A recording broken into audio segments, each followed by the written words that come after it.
This is just to draw this comparison. Mesquite's ADR, when you look at Las Vegas, it's 50% of that of what the average daily rate in Las Vegas. Las Vegas itself is a value destination for hotel room rates when you compare it to cities like Miami, Chicago, New York, Boston, even Philadelphia. The fact is it's already a value proposition. I put it up here because our average daily rate does trade as an index to the average rate and occupancy in Las Vegas, meaning when Las Vegas occupancies recover and rates go up, Mesquite becomes more of a value proposition and we get more visitation. When Las Vegas has tons of available room rates and thus there are properties offering sharp discounts on rooms, Mesquite loses those visits to Las Vegas. They simply drive through from Salt Lake City, Idaho, Colorado, you pick it. They're just going to keep going.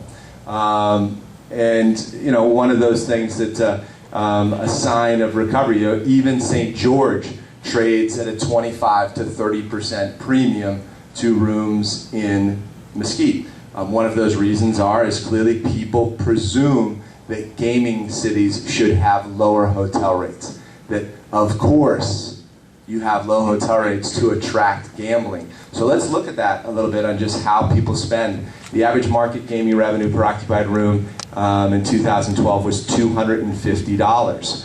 That is including the local spend. So about 50% of that spend, just picking a number, is local spend. So that gaming revenue is coming actually from locals, not from out of town. Which means really, with this statistic we can pull out of the survey reports we do, about 28% of visitors spend less than $100 per stay, and the average person stays just about 2 days, on gambling. And I don't want to speak to anybody's particular beliefs on what's a lot to spend and what's not a lot to spend. But if you have a family of four in America, you go to a grocery store, you probably spend about $100. I think it's hard to walk out of a Costco in America and not spend $100. $100 as a basis for all the discounts that are piled into your average gaming stay, be it discounted food, be it promotions, be it rebates on cards, be it discounted hotel room rates. It's a long way home on $100 a night.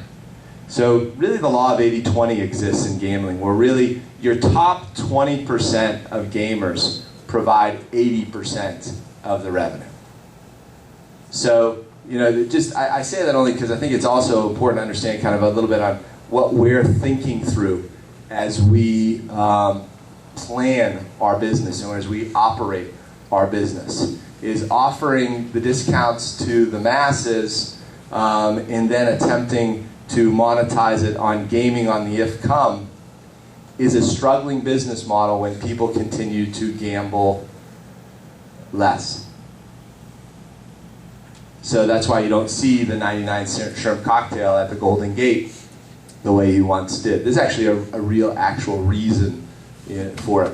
I had a bunch of statistics on a national basis to show you what's happening. But one profile that's important to know is Las Vegas. I remember the initial year of the tipping point when Las Vegas had 51% of its revenue come from non-gaming activities, and the minority came from gaming. That curve is now only 47%, south of 47% of all revenues come from gaming in Las Vegas now.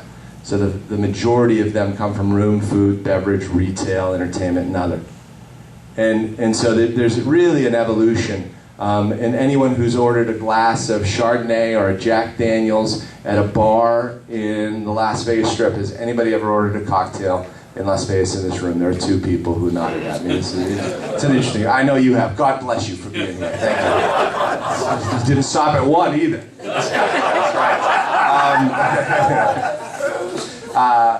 The fact is that that drink can probably be anywhere from $17 to $20. You buy that same drink in Mesquite, and you're surprised to spend more than $3. Yes. That's a pretty big delta. Yes. Truth is, Nevada Beverage sells me Jack Daniels at the same price here as they do in Las Vegas. There's not some magic discount as it gets through Logandale. Right?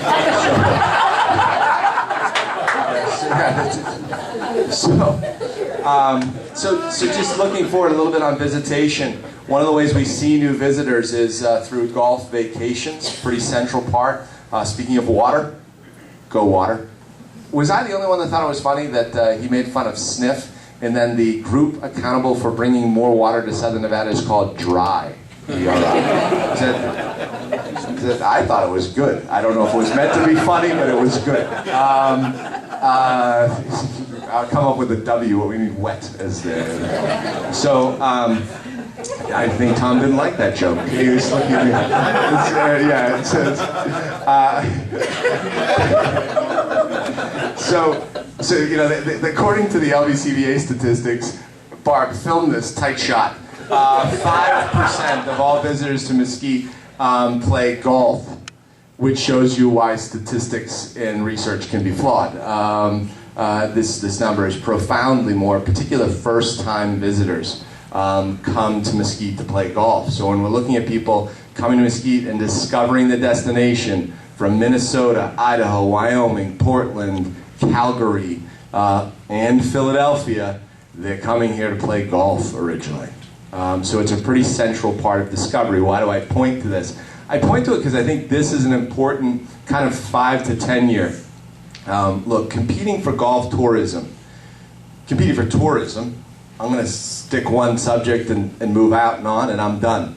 Golf tourism as a segment is essential because we do it very well here. We do it very, very well here. If you want to play 3 rounds of golf in Scottsdale, Tucson, Sarasota, and even Las Vegas, over the course of 3 days, you're going to drive about 16 hours.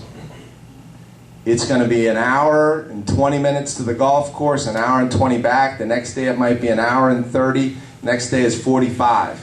Here we do it in 15 minutes. We do it very well. We do it at a great price point, and we do it with a smile. And it's something that we can compete with every golf destination in the world. Because desert golf is a very unique thing for somebody. Did I say very unique? Strike that. My mother will be pissed. You can't be very unique. It's one of a kind. Unique. It is a unique I'm not going to have offering. any video left. Just send her the clip, Barb. She'll be happy that I corrected myself.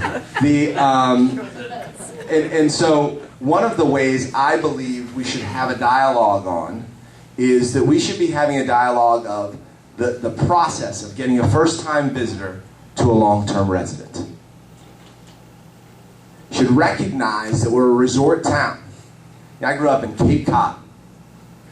And I was saying to the guys earlier today, in Cape Cod in the summertime, I recognized the fact that if I wanted an ice cream cone, and I didn't want to pay $5.50 for it, I should go inland. Because the rent on an ice cream shop with a view of the ocean was between $5,000 and $7,500. So to charge, to pay for that rent, an ice cream cone had to be $5.25. If I wanted it for $1.25, I needed to drive 30 miles inland. And I say that's part of what you do as a resort town. You learn to smile a lot during the summer when it's difficult to park. Because you realize that soon it will be Labor Day weekend, and there will be no income. We closed the weekend after Labor Day. Reopened Memorial Day weekend. I don't mean figuratively. I mean we did. So you kind of saw your life through a resort town. It's valuable to see our life through a resort town because you never know the person you encounter who's visiting us from Calgary if that's the person who's going to buy the house next door to you. And that's the house price that made your house price go up and allowed you to live with greater peace of mind that your equity was protected in your home. And if we all had that lens on, this guy's smiling, he likes that, that's how we get population growth, because the greatest, I just think one of the great exports of Mesquite, Nevada is quality of life. It's a terrific place to live. And we should have remarkably high self-esteem about that. And every person who comes and visits here for the first time, we should know in our heart they should want to live here. And if we greeted all those people when we see them on the tee box, at the bar, for you and I, no, at the bar, it's an easy joke now. It's an easy joke. I got to go to it. If we looked at those people with a welcoming glance and welcomed them to our town and asked them where they were from, and then quickly went to where are you going to retire? I think that's a good progression. Have you thought about Mesquite? So I think does that give you enough stuff for me? I was going to sing a song, but he said he was an opera singer, and I don't want to compete. So. Okay, I'll pass along. Thanks for this time and opportunity.